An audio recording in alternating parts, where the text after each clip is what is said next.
എടാ നമ്മൾ ഇനിയും പറയാൻ പോകുന്നത് LDFനെ പറ്റിയാണ്, ലേറ്റസ്റ്റ് ഡെഡ് ലൈൻ ഫസ്റ്റ്. ഇത് മറ്റതുപോലെ തന്നെയാണ്, നമ്മൾ പകരം എന്ത് ചെയ്യും, ഏറ്റവും ലാസ്റ്റ് ഡെഡ് ലൈൻ ഉള്ളതിനെ ആയിരിക്കും ആദ്യമേ എടുക്കുന്നത്, അത്രയേ ഉള്ളൂ.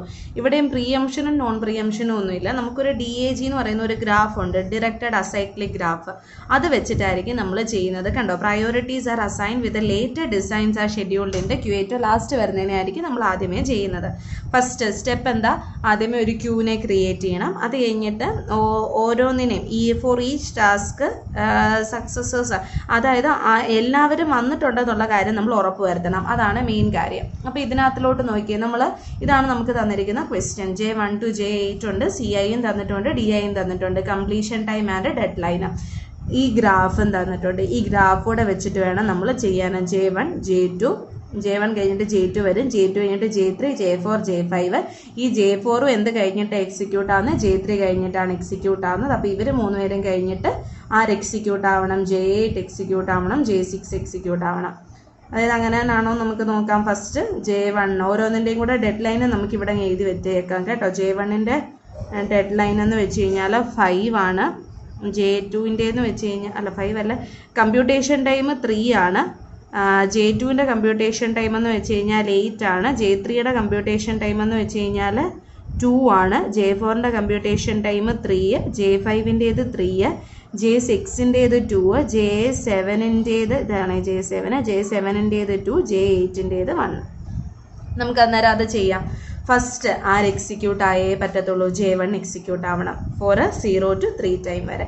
പിന്നെ ആര് എക്സിക്യൂട്ട് ആവുക, J2 എക്സിക്യൂട്ട് ആവും. ടൈം എത്രയാണ്, 8 അല്ല കേട്ടോ, ഇവിടെ 4. എനിക്കിത് തമ്മിൽ എപ്പോഴും മാറിപ്പോവും. ഇതാണ് CI ആണ് എഴുതേണ്ടത്, 4. ബാക്കിയെല്ലാം കറക്റ്റ് ആണോ ഞാൻ എഴുതിയിരിക്കുന്നത്. J3 2, J4 3, J5 3, J6 2, J7 2, J8 1. Okay, ശരിയാ. 0 to 3 J1. അത് കഴിഞ്ഞിട്ട് ആര് എക്സിക്യൂട്ട് ആവുക, J2 എക്സിക്യൂട്ട് ആവും വിത്ത് 4 അതിൻ്റെ CI. അതായത് 3 to 7, ഇത് 7 ആട്ടോ എഴുതിയേക്കുന്നത്. 0 to 3 പിന്നെ to 7. പിന്നെ ആരാ എക്സിക്യൂട്ട് ആവുന്നത്, J4 ഉണ്ട്, J5 ഉണ്ട്, J3 ഉണ്ട്, J4 ഉണ്ട്, J5 ഉണ്ട്. അപ്പോൾ J4 പക്ഷേ J3 കഴിഞ്ഞിട്ടേ ഉള്ളൂ. കണ്ടോ ഇങ്ങനെ ആരോ. അല്ലാതെ J5 ഉണ്ട്, J3 ഉണ്ട്. ആരെ ആദ്യമേ എടുക്കും, ഡെഡ് ലൈൻ നോക്കണം. J3യുടെ ഡെഡ് ലൈൻ 1, J5ൻ്റെ ഡെഡ് ലൈന് 15. ഇതിലേതാ ഏറ്റവും കുറവ് ഡെഡ് ലൈൻ ഉള്ളത്, 11. അപ്പം നമ്മൾ ആദ്യമേ ആരെ ഇനി എക്സിക്യൂട്ട് ചെയ്യും, J3 എക്സിക്യൂട്ട് ചെയ്യും. വീണ്ടും അടുത്ത J4 വേണോ J5 വേണോ, 12 and 15. കുറവ് ഏതാ, 12. J4നെ എക്സിക്യൂട്ട് ചെയ്യും. പിന്നെ ആരെ എക്സിക്യൂട്ട് ചെയ്യും, J5നെ എക്സിക്യൂട്ട് ചെയ്യും. അങ്ങനെയാണ് ഇത് വന്നേക്കുന്നത്. അപ്പോൾ ഇവിടെ 7 വന്നു. J3യുടെ CI എന്തുവായിരുന്നു, 3. അപ്പോൾ 7 പ്ലസ്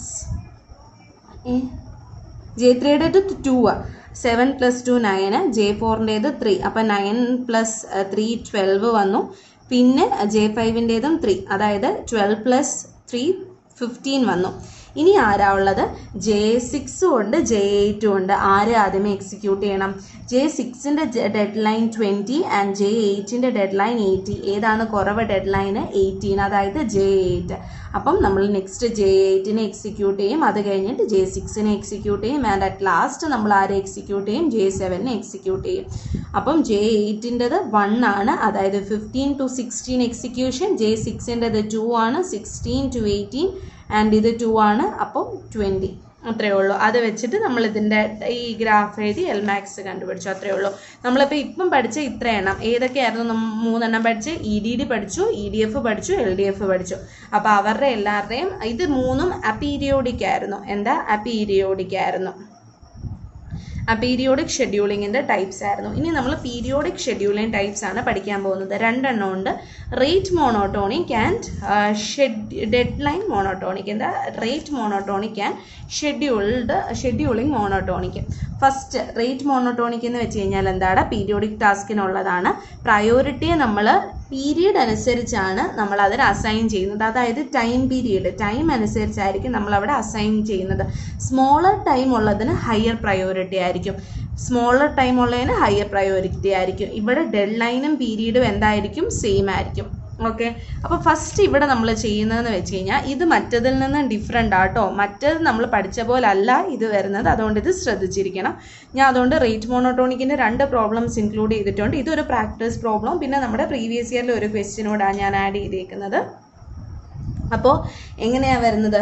ഫസ്റ്റ് റേറ്റ് മോണോട്ടോണിക്ക് വരുമ്പോഴത്തേക്കും ഇതാണ് നമ്മുടെ ക്വസ്റ്റ്യൻ. ഫസ്റ്റ് നമ്മൾ ഈ പി എന്ന് കാണിക്കുന്നതാണ് കേട്ടോ ടൈം പീരീഡ്.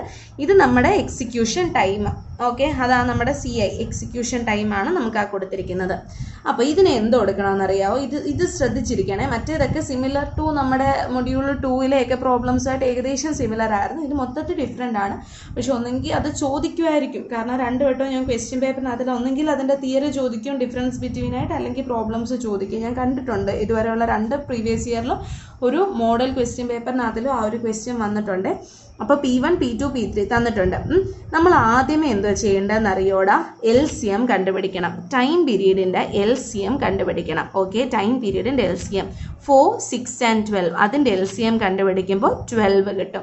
LCM കണ്ടുപിടിക്കുന്നത് എങ്ങനെയാണെന്ന് ഞാൻ പറയുന്നില്ല. LCM കണ്ടുപിടിക്കുമ്പോൾ നമുക്ക് 12 കിട്ടും, അറിയാമല്ലോ അത്. ഇനിയും പ്രയോറിറ്റി നോക്കും. ഏറ്റവും ലോവസ്റ്റ് പീരീഡ് ഉള്ളതിന് ഹയസ്റ്റ് പ്രയോറിറ്റി ആണ്. ലോവസ്റ്റ് പീരീഡ് ആർക്കാടാ ഉള്ളത്? P1. അപ്പോൾ P1-ന് highest priority high. Then P2, പിന്നെ ആരാ? P3. അപ്പോൾ P3-ക്ക് ലോവസ്റ്റ് പ്രയോറിറ്റി. നമ്മളപ്പോൾ ഇവിടെ പ്രീഎംഷൻ യൂസ്